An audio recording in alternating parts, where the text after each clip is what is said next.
Mesdames et messieurs, bonsoir et bienvenue à Django reçoit, l'émission qui reçoit du beau monde, pas n'importe qui et son contraire. Aujourd'hui, j'ai la chance incroyable de recevoir Neil Armstrong!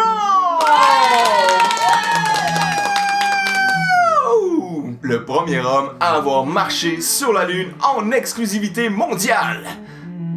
Ah, allô? Un instant. Comment ça? Pas disponible?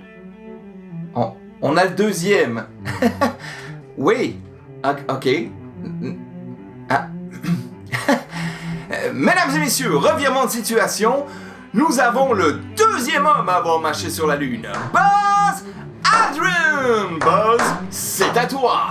Non, c'est parce que là, il va falloir m'expliquer, là. Comment ça, une question de budget?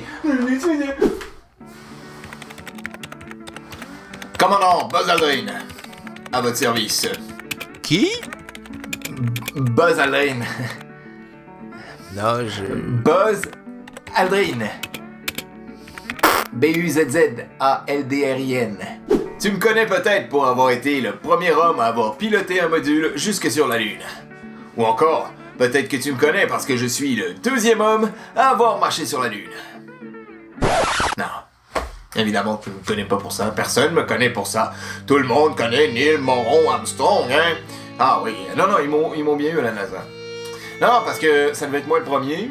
Puis finalement, ils ont dit non, mais écoute, c'est plus pour une histoire de ratio caméra. Neil Armstrong, il fait 6 pouces de plus que toi. Ça va mieux rentrer dans le cadre. Mais inquiète-toi pas, nous, on va faire le truc. Les deux premiers hommes qui ont marché sur la Lune, Neil et Buzz. Mon cul! Mon cul! Si tu me connais, c'est que tu étudies en astrophysique. Ou que t'as vu Histoire de jouer. Quoi? Oui, le film Histoire de jouer. Hein? Histoire de jouer, oui. Ah! Buzz l'éclair.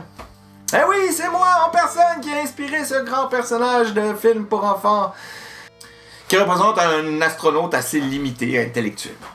Alors que je suis le seul putain de mec à avoir mis les pieds sur la Lune à posséder un doctorat. Ça fait chier, putain. Après, le monde me dit « Oh, mais t'es dépressif, t'es alcoolique, t'es aigri. » Excusez-moi. Non, parce qu'il y en a qui sont connus pour avoir gagné Occupation Double. Et moi, le deuxième homme à avoir marché sur la Lune, ma seule reconnaissance, c'est d'avoir une figurine en plastique mauve et blanche à moitié débile. Regarde, la même chose dans une famille. Le premier enfant, tout le monde est là. « Waouh! T'as un enfant, mais c'est génial! Mais là, félicitations, on fait un shower, on t'offre tout! » Ouh! Le deuxième, il a 4 ans quand le monde remarque. Comme, oh! T'as un deuxième enfant? Il a quel âge? 4 ans! Ah, c'est fou, j'avais pas... Ah, j'ai cru que c'était le premier, mais qui... Ah, ben écoute... bravo.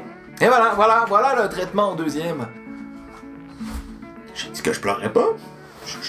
Non. Bon, c'est quoi encore ce bordel, là? Non, c'est parce que je suis en entrevue, là. Non. Oh, vous me faites chier. Vous me faites chier. Je vais boire un coup, tiens. Ben voyons donc, man.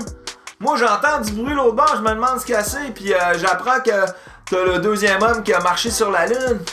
Alors que je suis là, Kevin Steve juste à côté, moi je suis le premier, man. Le premier à avoir inventé le Xoga! Le Xoga, c'est quoi? C'est un mélange de yoga et de vie extrême.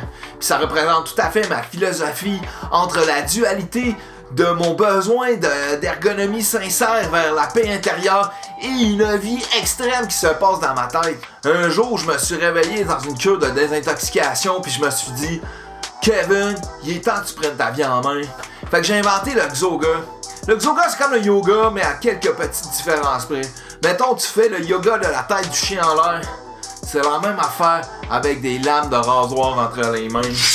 Alors, si toi aussi tu veux connaître le Xoga, tu peux appeler au 1-888-XOGA et je te donnerai toutes les conditions nécessaires pour réussir une vie en harmonie et en extrémité. Mais je suis vraiment content que t'es notre ami Buzz Lacœur avec nous, parce que moi j'ai toujours été un fan d'histoire de jouets, puis je suis quand même super content que malgré qu'il soit pas le premier homme à avoir marché sur la Lune comme Louis Armstrong, ben il est quand même une récupération historique dans un contexte sociodynamique. Fait que appelle tout de suite au 1-888-XOGA pour avoir tous les renseignements. C'est vraiment pas cher.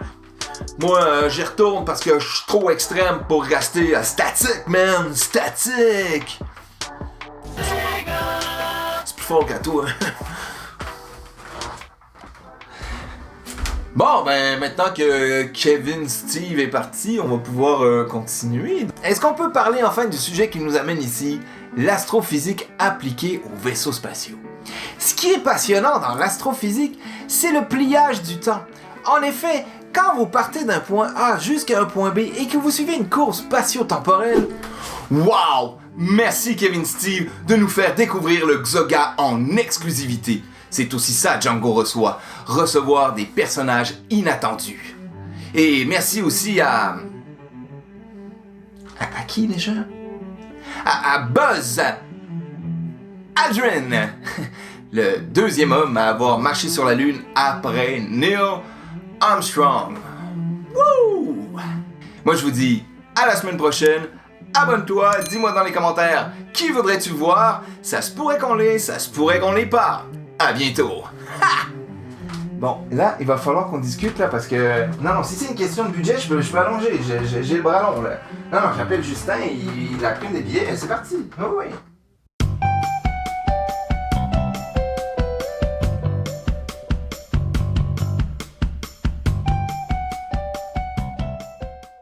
Entends-tu du feu, Buzz? Ah, c'est-tu, man, il me fait débuzzer, là, pas une